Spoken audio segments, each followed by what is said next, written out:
So we're getting the Skirk support before we get Skirk. Also, I use the term support loosely because good lord, this unit has so much going for her. Team-wide healing, resistant shredding, on top of having some of the best off-field damage in the game. How greedy! No wonder she's friends with Oressa, because this is the type of gluttony they talk about in the Bible. Hello there, Flip here, and today we're going to be talking about Effie, Escoffier, the woman of many names, and we're going to be breaking down her kit, giving a meta-analysis on how impactful she'll be, and looking into team calculations of how she's stacking up. And I think that despite being good, she's being kind of overrated right now. But before you do that, as always, if at any point during the video you're entertained or informed, make sure to drop a like and even consider subscribing, as I talk on various topics regarding Genji's meta and I'll try to keep you updated. Channel member.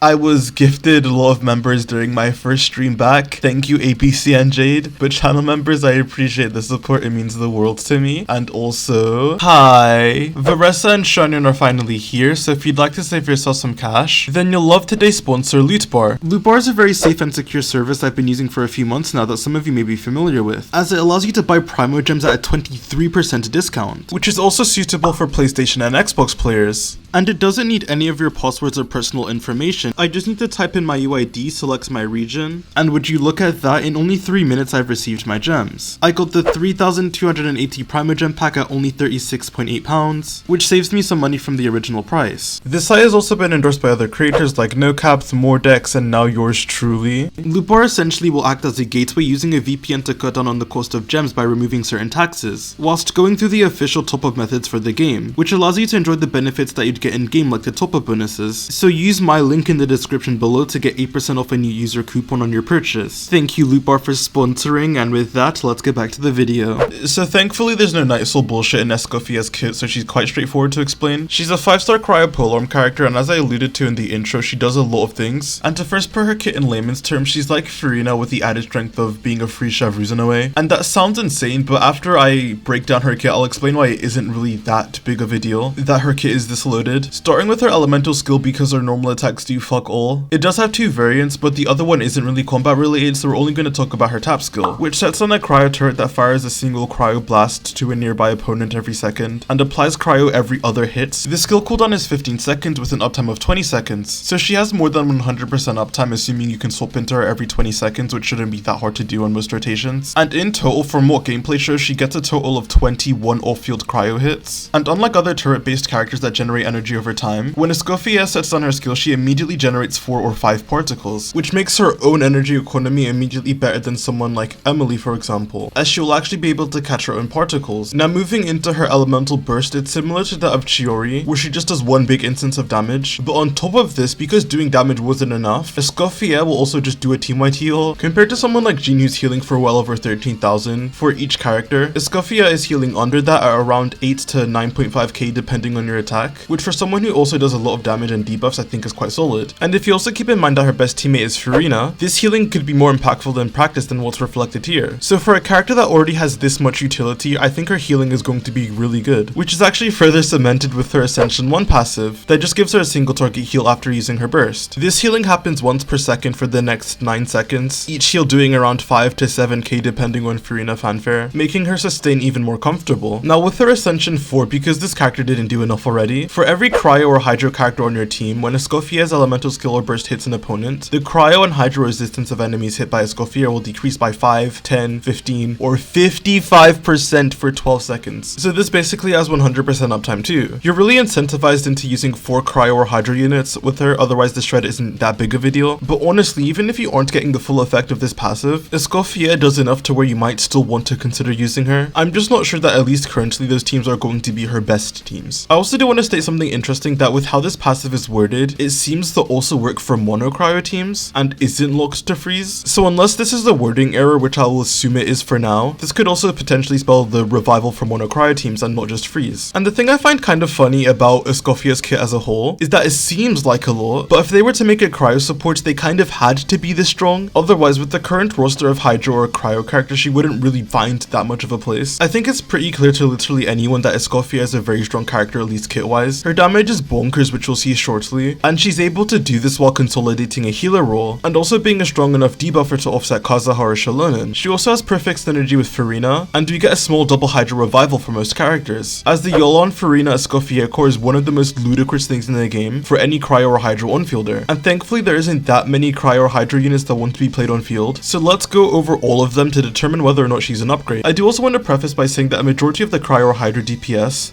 kind of suck. Escoffier is a really strong character and I don't want to take that away from her, but her kit can only be an extension of how strong the Hydra or Cryo DPS already are, so when most of them aren't that great, they are kind of limiting how strong Escoffier can be. And the character that most likely will shape Escoffier's strength is going to be Skirk as a Cryo DPS with more than carry numbers. So again, I'm not trying to say that Escoffier is bad, it's just that I've seen a lot of people saying that she needs a nerf or that she's too strong for a Genshin character, and that just really isn't the case at all. She slots in very nicely as a meta staple and increases the power of a lot of DPS, but she isn't necessarily breaking the game numbers wise or anything, like I've seen a lot of people claim. Also, Vomfi decided that he wanted to extend our contract into the 5.6 beta, so for that, as standard, thank you Vomfi for all the calculations provided. Make sure to go check out his Twitch down below as he streams his calculations and theory crafting live, even before my videos are out. But enough stalling, let's go over all the Hydro and Cryo DPS. For Mulan, you can do it if you want, but running Escoffier will just be running her current teams, due to the fact that Mulan inherently wants to be played on vape teams, and Escoffier won't be able to overcome that gap at all really. And even if you wanted to play her as a Cryo support on vape teams, which is something Sitlolly can do, Escoffier just applies too much Cryo for that to be possible. Now with Risley, looking at Vomfi's calculations, this is looking to just be his best team currently, theoretically. And with the Furina and Escoffier core, you can either use Yelan or Shenhe. They are about equal, and overall I like his Escoffier teams a lot more than his Molvika teams, and even his Vape Melt teams, just because you don't have to get finicky with any of the elemental auras, and at least damage wise this should just be his most consistent team. Next, let's talk about Nuvola and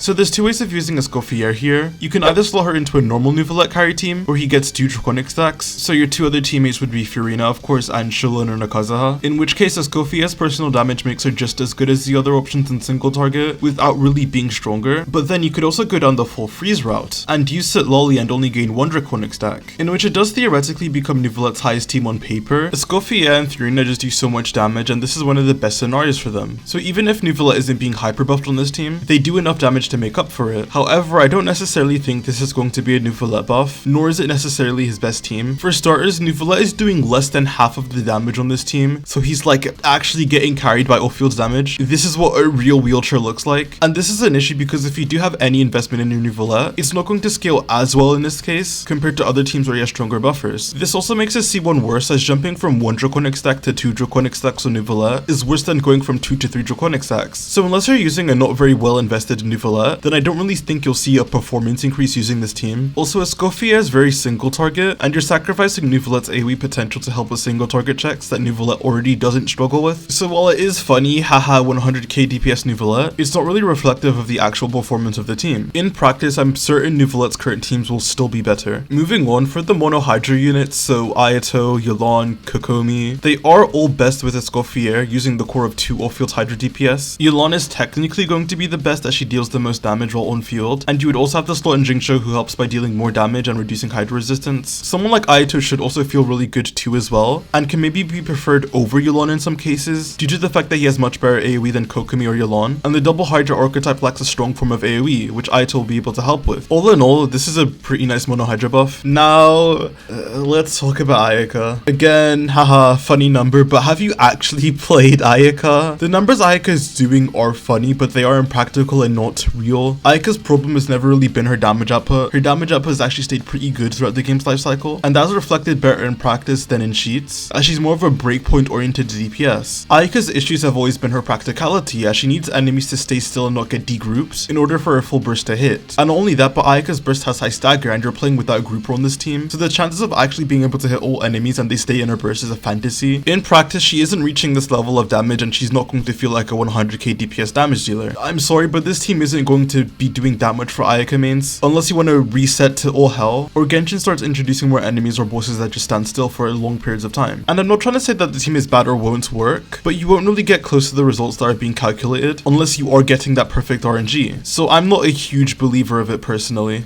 Tartaglia is never leaving international, I'm sorry. And with Ganyu, I don't see Escoffier being better than her melt teams, especially with investment. But playing a team like Ganyu, Furina, Shenhe, Escoffier is going to be one of the most comfy Ganyu teams that lets you use your charge attacks with no circle impact. And you also get to freeze mobs as an added benefit. So even if it isn't her ceiling team, it has enough upsides to where I can actually recommend picking up Escoffier for this in particular. So all in all, looking at most of the current Cryo or Hydro damage dealers we have, most of them are just kind of driving Yulan, Furina, and Escoffier, with very little relevance being on the carry itself, kind of like Malvika Siddhali teams. It's not necessarily that most of the carries are good now, more so that Escoffier is so good of a unit that she can carry them, but if you want to make most of your old Cryo or Hydro carries feel good, then she can enable that. So while objectively speaking Escoffier is very strong, she's kind of in a way held back due to the current units we have, but with Skirk coming out soon and Dahlia also on the rise, it's very likely that this will be fixed soon, and we're going to get broken amount of damage out of the future Cryo units designed with Escoffier in mind. But with that, thank you guys so much for watching. If you enjoyed the video, make sure to like, subscribe, and comment your thoughts, as I'd love to hear, and I respond to almost every single comment.